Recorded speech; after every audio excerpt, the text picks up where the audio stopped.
just, okay, there we go. Okay. Okay, welcome back. Those who are returning, for the new ones, I'm Kathy Dutton. I work for Campus Technology Services, and with me today is Carrie Mosatic.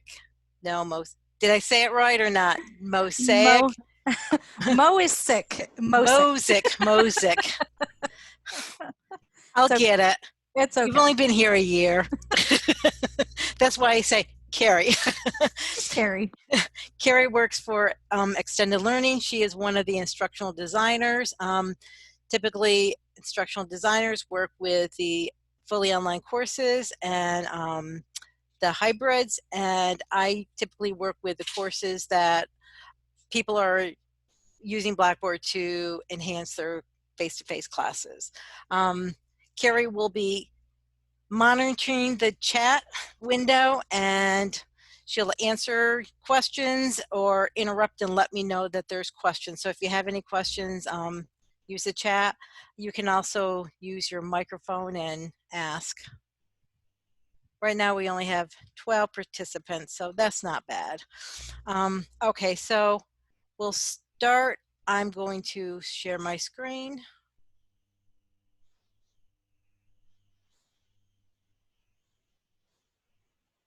Okay. So if you're not seeing the screen, can you just let me know? Everybody sees this? Okay, good. Okay, so we'll pick up, in this workshop, we're going to talk about the communication tools. We'll talk about announcements, course messages versus email, creating a discussion, doing virtual office hours or virtual lectures using Zoom.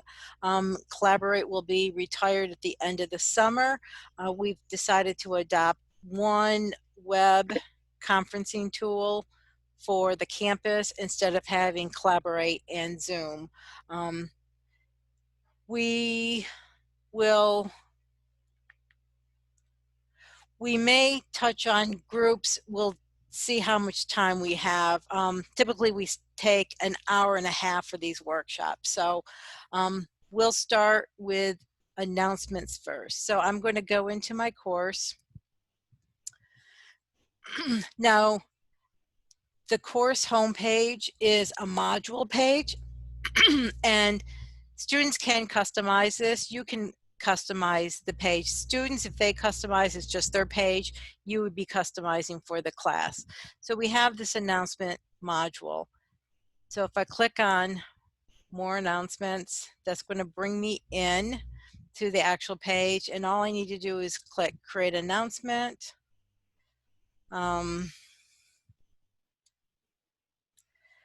Title.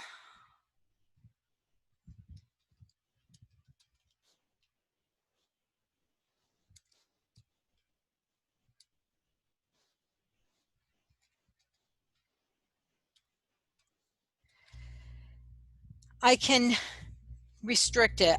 If I say that it's not date restricted, students would be able to see it throughout the semester.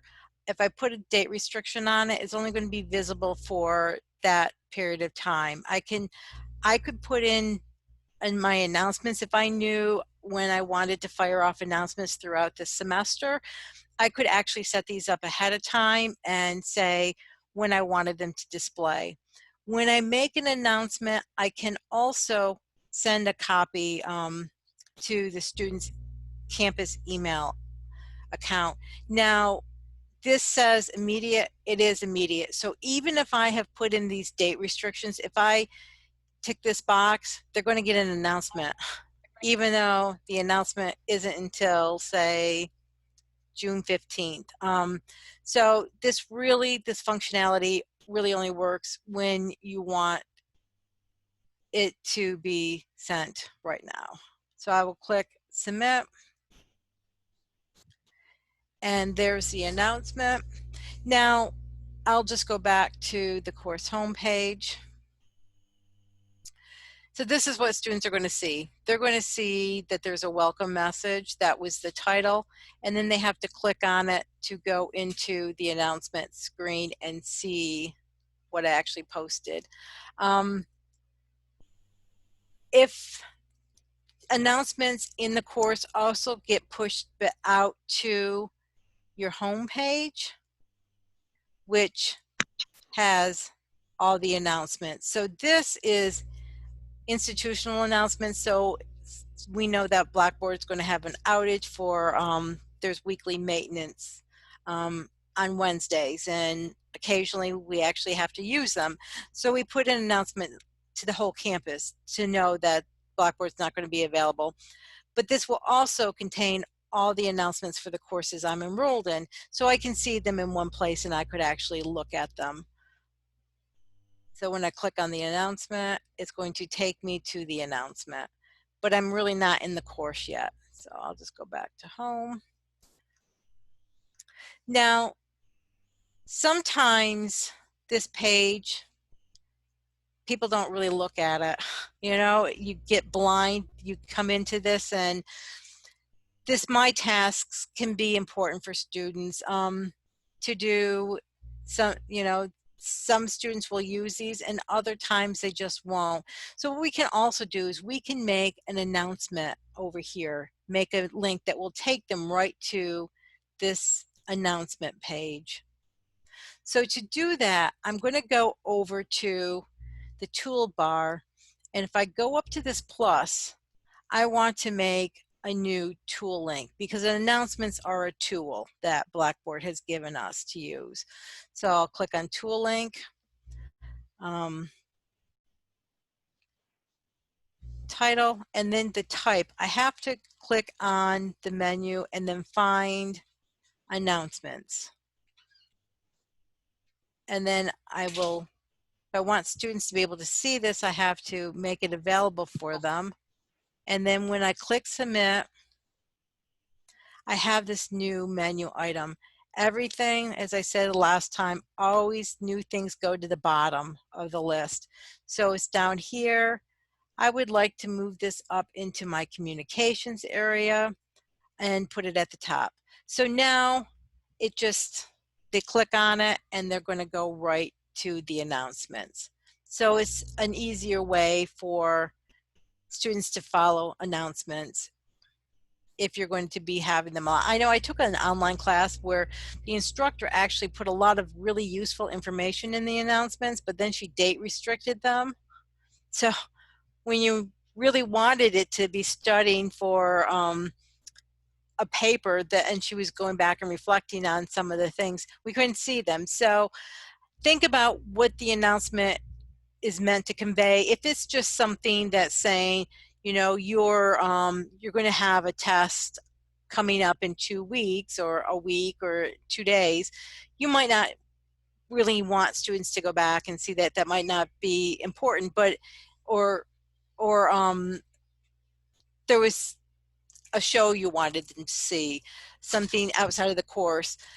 But if you were using announcements to maybe talk about last week in the discussions, I noticed that there was some confusion on this, I want to clarify it. Sometimes people do that and you put a date restriction on it, then your students aren't going to be able to see that later on. So you just need to be thinking about what you want to use your announcement for, and actually maybe doing that, there's better ways to do that, like maybe in an item that we talked about instead of the announcements. So you can also do announcements from outside the course. Let's see. Using Quickly, I just put my course that I've been using into summer, but the Quickly module hasn't picked it up yet, so I can't show you it here.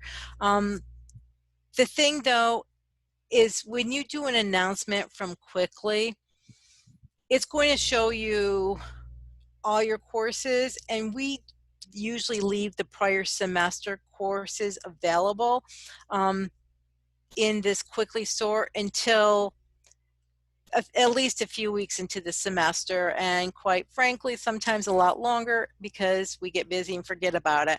We leave it out there because you might decide that you kept the course open at the end of the spring semester so students could go in and check out their final exam or their comments that you gave them on papers, but you want to close that down before the start of your next semester. And if we took this away, then you'd have to go in and do it one at a time. So we keep them here. But anyways, if you say you teach the same course each semester, you have to be careful and make sure that you don't pick the wrong course. I really can't show it to you that easily because it's not there. Are there questions about this? You can also use quickly to do course emails to send emails to students. Hey, Kathy, Yep. it's Kate. Mhm. So if you do the announcements through quickly, do they look the same or do they show up in the Yep. same spot for them? Okay. Everything is the same inside the course. So what quickly does, what is nice, say you were teaching, you had 3 courses, this in the fall or the spring, and you had to cancel classes. So instead of having to go into each course and make that announcement, you could pick those 3 courses, write the announcement once, submit it, and it will go into all 3 courses. So that's where it's useful in scenarios like that. And the same thing with the with emails. If you wanted to send to all your students the same message regardless of their course, it's great to do it there. If you're looking for something that's drilling down into the course that is specific, you can still do it from out here. You just have to be careful, like I said, to make sure that you're picking the right course. Thank you. Yep, you're welcome. So, and the email kind of goes into a good segue. Under communication tools, we have email and course messages. Email, we have hidden from students. Course messages, we do not. So course messages is an internal Blackboard email. Everything that is written in the course using course messages is its own little inbox, sent box, stays in Blackboard. You do not have any notifications in your campus email that you've received a course message. When people teach fully online, they use course messages. So all the communication is retained right inside the course. It makes it easier if there's questions that come up later on, they know right where they are instead of having to go to their email. And it's been the way that they do it. A lot of times though in face-to-face classes, you've already given students your campus email account and you really don't want to use course messages. So what you could do then is you could click on this drop down and just say hide link, and then your students won't see it. Because if you have it exposed, if they can use it, sometimes they do, and if you're not thinking about looking at it, it's not like you're going to get over here a little one that says you have a message. You could miss it. Now the email link, this gives you the ability to send a message to the student's campus email. The downside though is the message is not stored in Blackboard, it's stored in your campus email. Any replies that the students do go to your campus email. It does not come back into Blackboard. This is great because if you have a large class, you can use the all students and you could just email everybody in the class. Banner will only let you email classes, I think that a class email that is 49 or fewer students. So this is useful for those large those large introductory courses. And students, it's tagged. The subject line is tagged that it came from your course in Blackboard, so they know where it came from. And you get a copy of it too, but it works just like, we'll just go back here. you would subject message. You can take care to have a return receipt, and then to see who's reading it, and then submit. You can do attachments. I believe when this says attach a file, you can only attach one file. Sometimes you really want to attach more. And if we go back to the course message, the inbox, and I want to create a message. So I select 2, and then it's going to show me the list of my students. I select them, and then I have to use this arrow to bring it over.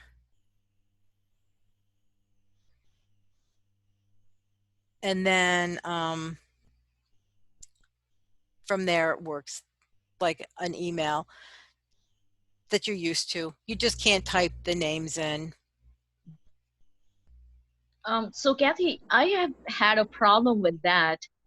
Let's say if I have selected 2 students for an email, I have not received a copy of my email in my email account or in my inbox, and therefore I have no way of saving the conversation. So what would you suggest in that case? Using I generally CC myself to keep a copy for myself, but is there a better way to do it? well, let's see. I have not played with this in a long time. It would seem like you should still be able to see it in your sent folder. Right, but then let's say it's, I need to pull up that conversation 2 years later for whatever reason, right? Then I have to go to my Blackboard Right. and all those things. But I was Yep. thinking, if I'm emailing somebody, why is it not going directly to my inbox as well? And where I save it in my folders anyway.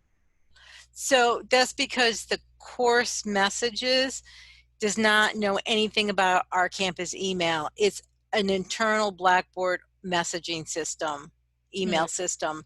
It's in no way can be linked to the campus email. Right. It's the way that Blackboard was designed. Other systems do allow you to have a hook into your campus account, but Blackboard does not. Whereas the email doesn't keep anything in Blackboard. Everything is hooked into your campus email account. So they're 2 discrete things. Okay. Does that help? Yeah, it does. It does. Okay. Okay. So we're going to talk about discussions. They're in Blackboard. In most applications, there's multiple ways to go about doing things. I think it's easier for me when I'm creating discussions to be in the content area. Now, discussions have 2 parts. There is the actual discussion forum, and then there is the link to the forum. I use a file cabinet metaphor for Blackboard. So we have our content is in drawer 1. We have another drawer that is discussions, and it holds all of our discussions, and in there we have individual discussion forums, which would be the folders with each of the discussions, and inside the folder would be the interaction for that discussion. There's also another drawer for journals. If you use journals, there's another drawer for blogs. There is a test drawer for your tests. The thing that was different with tests, students don't ever get a hook into your test file. The link goes in and gives them a copy that goes to them and only them. But with the other ones, you can, so here, if we click on discussion, this is taking us to our discussion forum, and we could create the forum.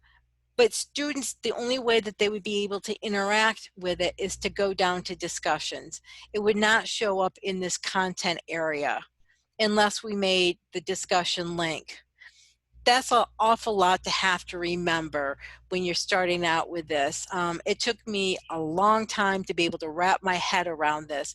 So the way that I was taught, and it makes sense to me, is I want to go to tools. A discussion is a tool. And when I click on discussion board, I want to create a new forum. So, and then I could write up my description. Well, we should give it a question, right? I can do it up here, but I don't have a good question.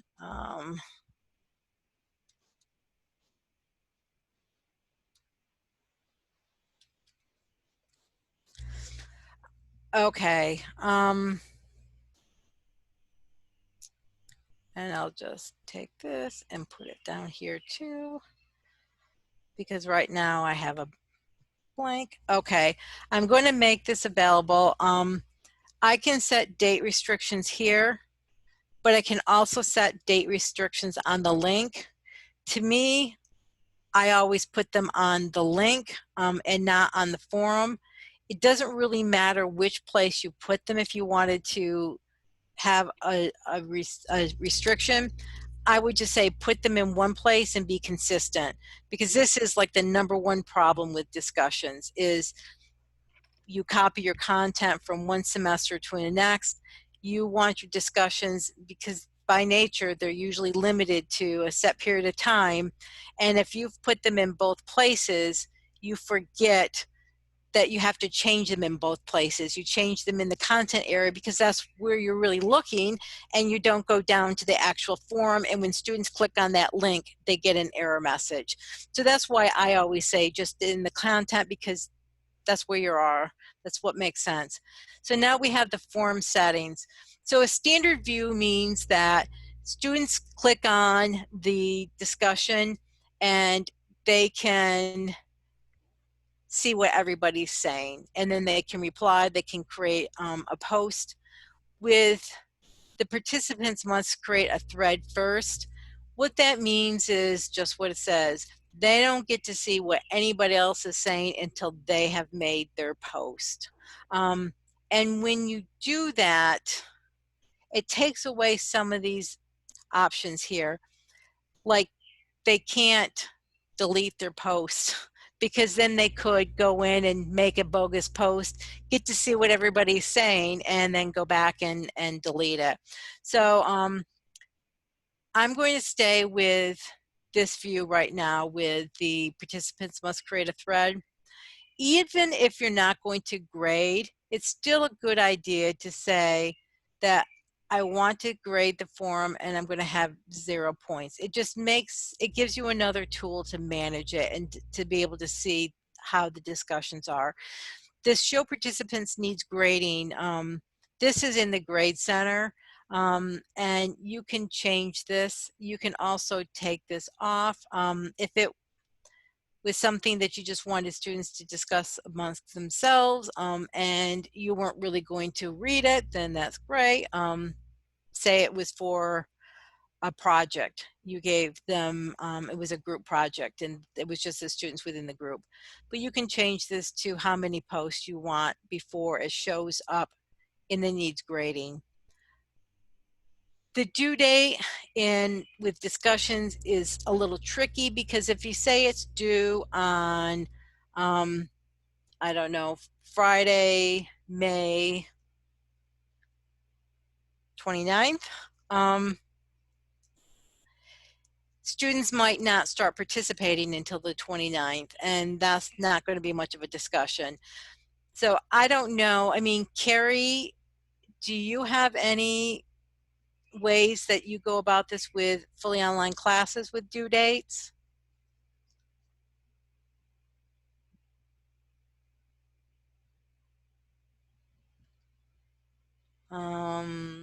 I don't. If Carrie's talking, we can't hear, and I have the muted. Okay. I'm muted. I'm sorry. I have the camera hidden, so I can't see. My apologies. I was multitasking a little bit. What was the question about the due dates? Well, so if you put the due date in here and say that it's, you know, the last day that is due, how do you handle with letting students know that they should actually start participating before the due date? It's usually in the directions. We would have it supplied in the directions, stating that you're told to reply first one by Wednesday and a reply to a discussion by Friday. Create a discussion on Wednesday, reply to a discussion by Friday, or something like that. Yep. So it would just be in the instructions. Okay, so I don't know, you can put in a grading rubric. You can do that with assignments too. That's a different workshop.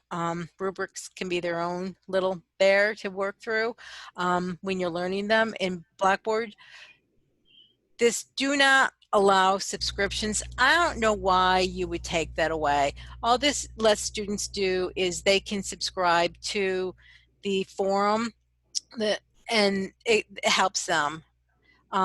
If they're using the Blackboard student app, they can get notifications when new posts are made and replies. And the same thing with the threads. And then the force moderation of posts, if you select that, that means that you have to approve all the posts before they go through. So I don't know anybody that would do that. I think that there might be some limited use cases of it, but it's not the most common. The post tagging, I really don't remember what that's for. The rate discussion post is kind of like the thumbs up in Facebook. It doesn't, there's no meaning to it other than people, they're stars. So we don't suggest that you use that either. I'm going to click submit. Kathy, I had a question. Yep. When you were going through. I utilized discussions pretty heavily in my, brief period of remote teaching. And when I first did it, I did it as a large group. And then after that, I broke them up into smaller groups of 4 or 5. And when I did, I don't think I did it in a great way. I created like 4 or 5 different threads for each class and assigned the students to that thread and assign them either they were all doing the same questions or they had different prompts. So then when I wanted to keep them as the same groups, well, first I changed the groups and I left some students off, and then I changed them again, and it just it was cumbersome. So I was wondering, but I wanted everybody to be able to see the other groups' performance because some were doing a great job and some were doing really poorly. So I wanted them to see what the other people were doing and what the other discussions were.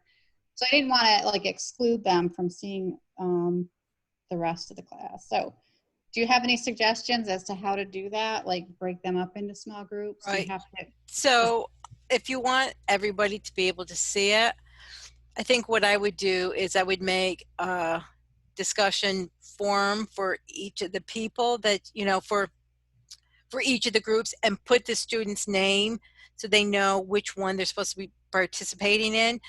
Then they can participate in that, but then the rest of the class can see it. Blackboard doesn't do a really good job with discussions in this way.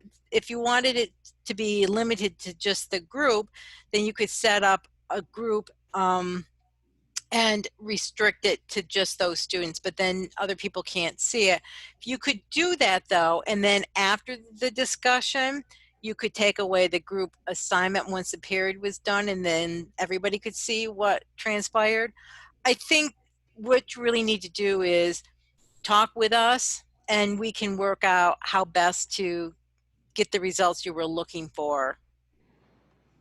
okay. I think All you're right. on the right track, Kathy, is just recommending that group A, B, C, and D identify it manually within the instructions to say what students are part of that group. They can have the thread, but then it's viewable to the rest of the class. Right. That's probably Yeah. easy to work around. I mean, I've been in Okay. classes that's exactly how they did it. I mean, with Angel, discussions were very sophisticated, and that would be a fishbowl. You could say you want these students to have the ability to discuss, but everybody else can watch. But Blackboard really doesn't have that. So the downside is with doing it the way I said, is making separate forums and putting the students that you want to discuss in each of those forums. Is somebody could make a mistake, right, and they could be in the wrong one to discuss. The wrong discussion. But that's really probably the best that you can do without creating a lot of overhead for yourself. So I made the discussion, Thank you. and yep. And when I submitted it, I went back to, I'm going to create the link for the discussion. I have a choice here. The default one is to link to the actual discussion. If I click this link to the discussion board page, that's going to take me to what I showed you over here, where all of the forms are going to be listed. That's not really probably what you want. You put this in the content area. You want students to be able to click on the link and go right into the discussion. So if I just leave everything the default, I don't have to do anything. I can click next. Here, I'm going to hopefully copy what I put up here. The question, this is where I would put the date restrictions, only because to me, once things are hidden and kind of the form is hidden when it's not being used, for me at the start of the semester, I forget about it. So for me, it's helpful to have something that when I click on this in the content area, I'm going to be able to see it. If I put a restriction on it right now,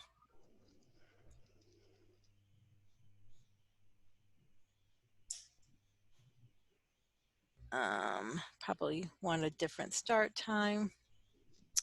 Submit. So my discussion, I can see right here by looking underneath the link, is that it's hidden from students and it's not going to be available until this date. If I've hidden it down in the forum, that first place, I don't get this information because the link is available. So that's why I would get confused. So I'm just going to uncheck these. And there's the discussion. To do, I'll click on the link. So in this, because it was just a standard view, I can create a thread as a student immediately. This grade form for me as an instructor, it gives me a chart. Excuse me.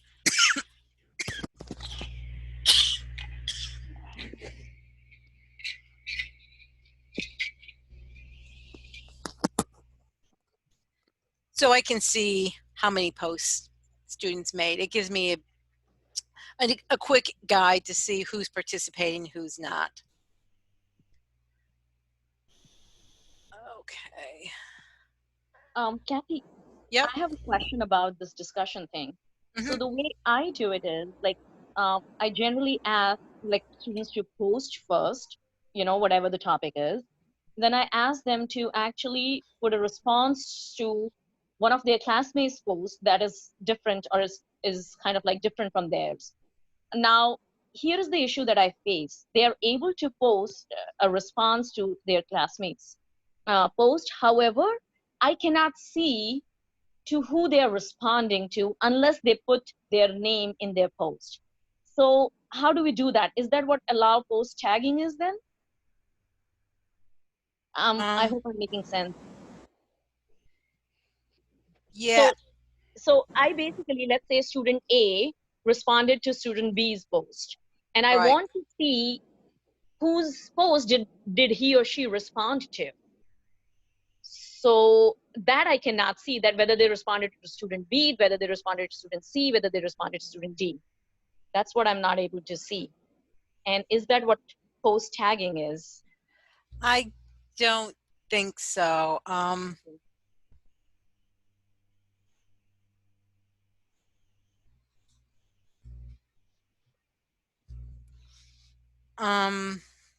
So we'll just go through this again. Let's see. Okay.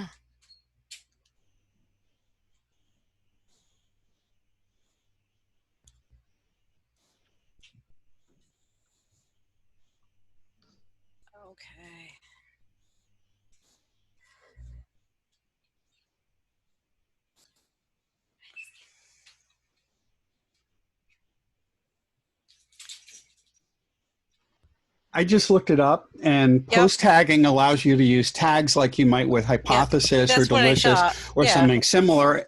It does say that if you use it, it will slow the load time in discussion forums, but basically it creates tags so that if everyone's post is tagged, you can click on the tag and find all the posts that related to that.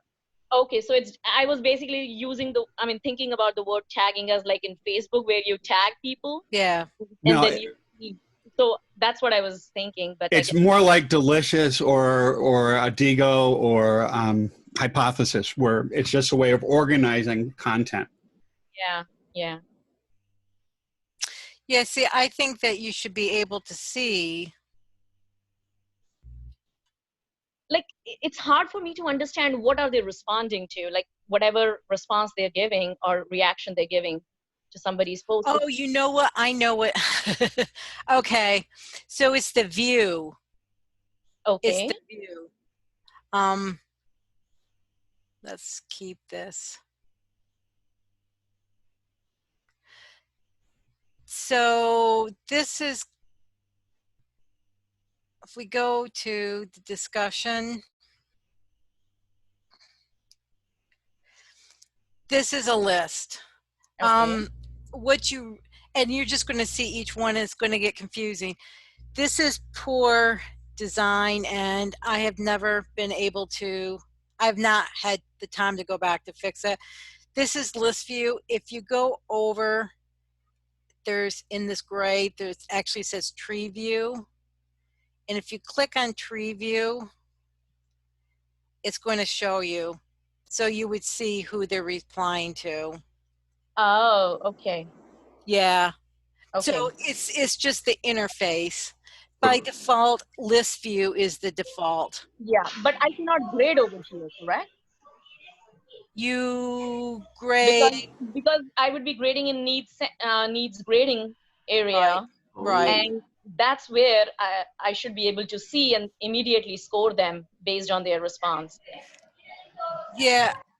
I don't, John, when you grade discussion forums, do you do it from needs grading or from the grade discussion forum? I usually do it using the needs grading. It's just, Okay. for me, that's more convenient because I've already been looking through it earlier, so I saw the thread of the discussion. Mm-hmm. Kathy, where did you click on that tree to turn that to tree? Yep. So let me just go back. So you have to be in the discussion forum itself. You see where it says list view, then there's a tree view. Okay. That's great. Thank you. Yeah, it'd be better if it wasn't in blue on gray. That's an accessibility issue. Yeah. And this is the default theme. Okay. So we're going to move on to the new Zoom integration. If you've used Collaborate in the past, this is a lot like Collaborate. And we're going to basically do the same thing.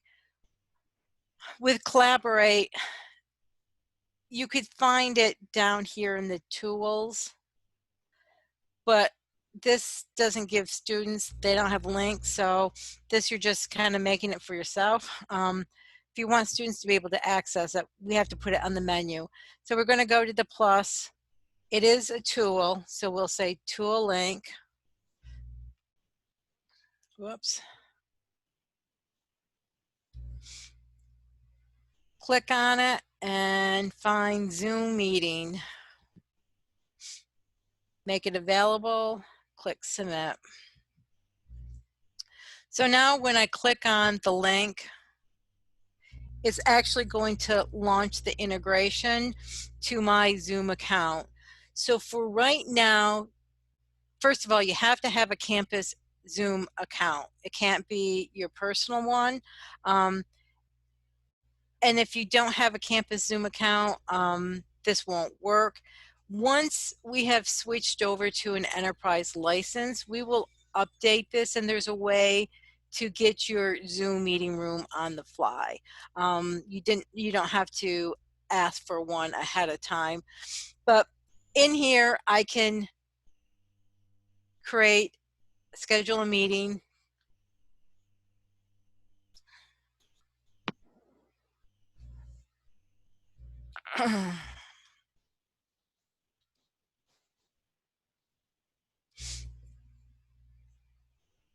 Do the date.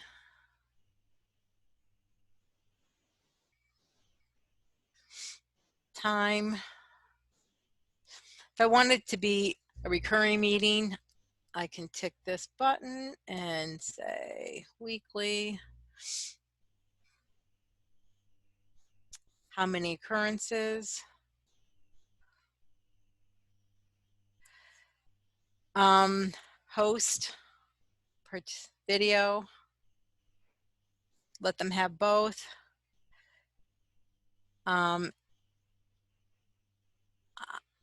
think that we're supposed to do the required a password. I'm not going to for today. Let them enable before they join. So the recordings, I'm going to do save. I don't want to do an automatic recording. And then I'm just going to go back to my course. I can get all the way back there.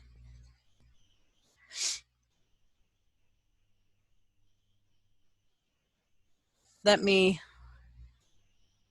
do it as a student.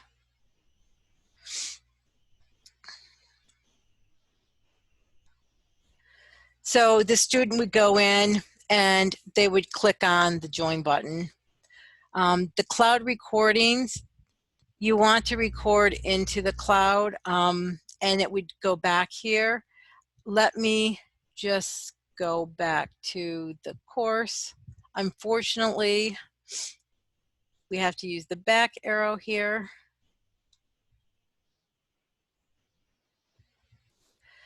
Now, when you're in Zoom the first time,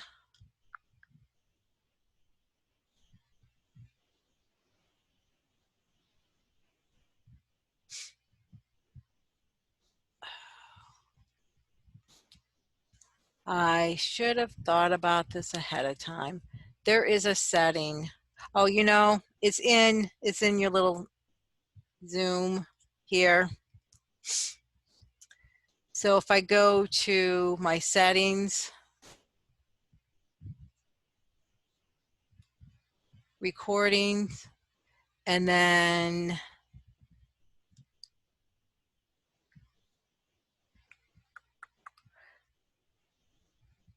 cloud recording. So it will go to the cloud. And I think I have instructions that are much better than this. I know I do.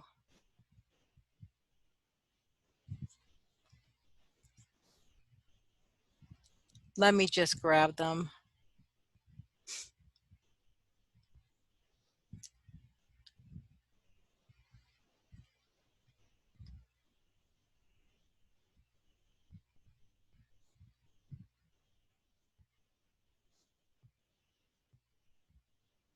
Okay.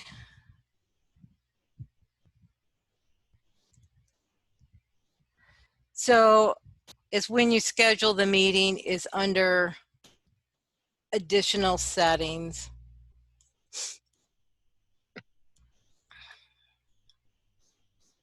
So let's go back to schedule a meeting.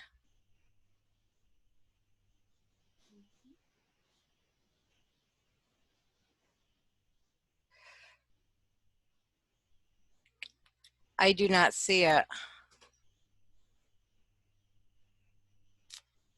I'll need to find out from Tammy Bullard, who actually is the person who manages this, because I know that they made some changes, and perhaps one of the changes that they recently made impacted this end of it.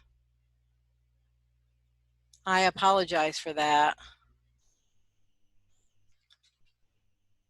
Kathy, I was just trying to just kind of set one up just for practice along with you.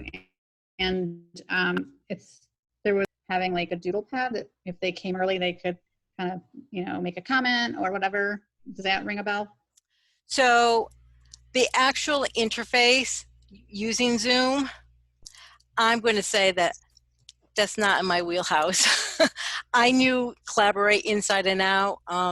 Zoom, I really didn't have much exposure to it until just recently, and we just made the announcement we just made the announcement. The decision was just made that we were going to Zoom, and I have not had time to really play with it to find the ins and outs, but Tammy Bullard has, and I know that she gave a Zoom presentation, I think it was yesterday, about that. I think it's coming up. Oh, it's coming up. Okay. I will double check, but yeah. Yeah. So she's the Zoom expert on campus for the actual application of it. But as far as the breakout rooms can be really good. They had those in Collaborate too, to do group work, and then you can bring the students back so they can have discussions. Thank you. So I do have on here, we have a couple minutes. I'm just going to really talk about it. There's quickly attendance, but there's also a Blackboard attendance function that's in there by default now. I've played with it a little bit. I would say that between the two, quickly attendance manager, and we have instructions on setting that up. It's not a heavy lift to set up, but the functionality in Quickly is far superior than in Blackboard.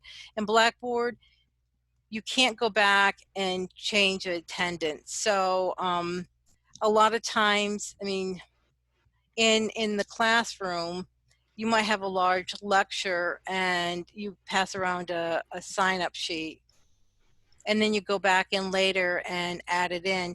You can do that, but once the attendance is in, you can't go back and say somebody said I was here, but I forgot that, I forgot to sign on the sheet, and you knew that they were there.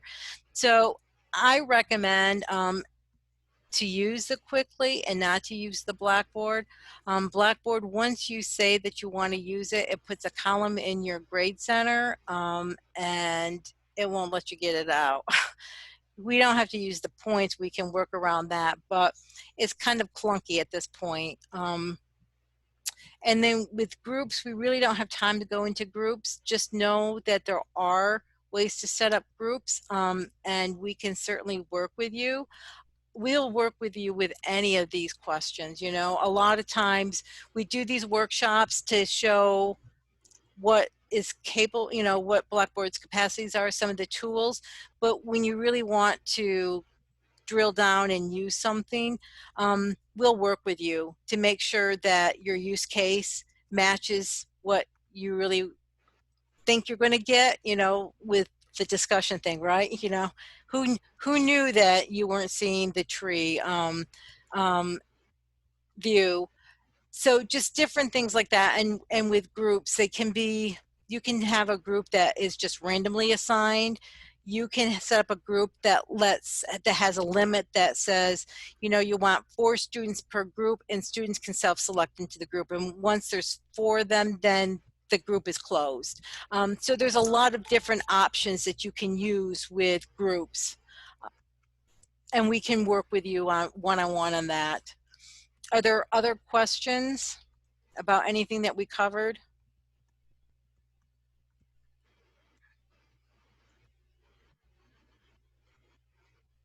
Were there any questions in the chat window, Carrie? Oops, now there is. Hold on. Oh, there was the workshop is Wednesday at 9 a.m. Okay.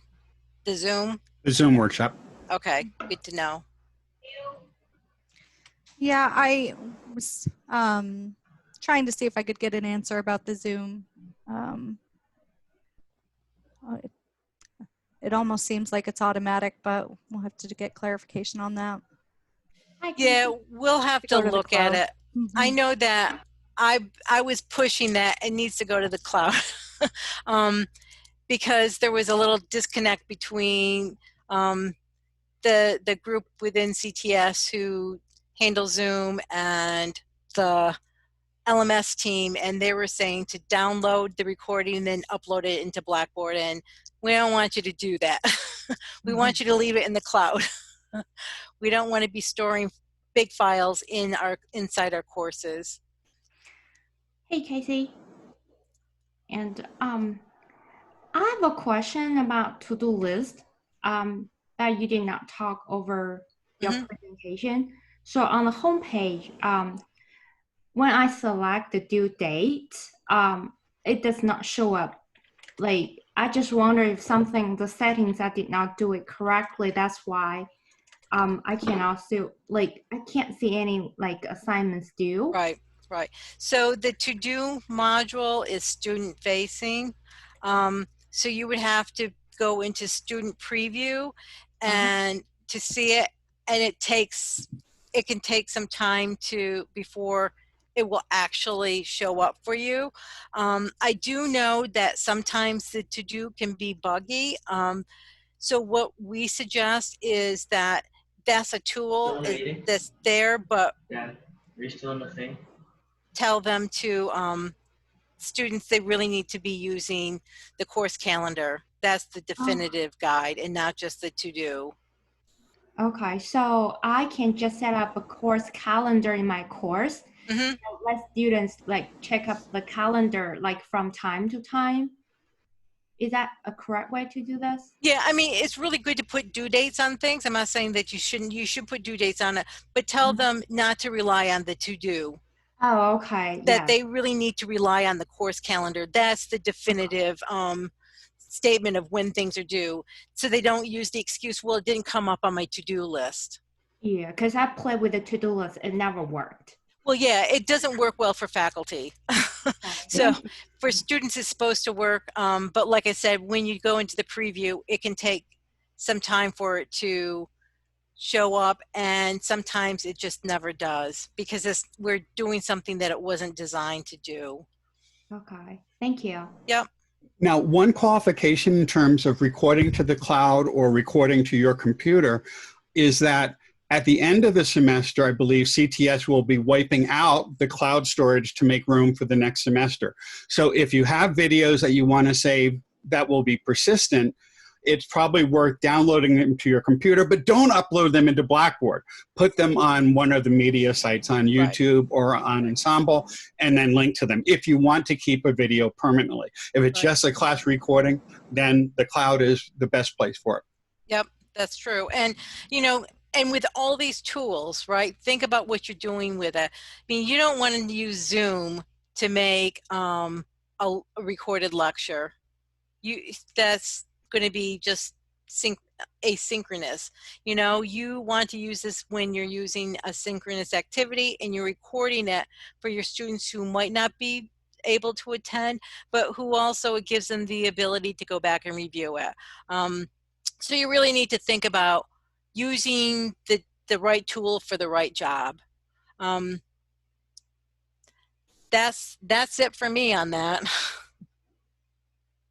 So if there are no more questions, thank you for attending, and hope you have a great summer. Thank you. Thanks, Kathy. Thank you. Thank you.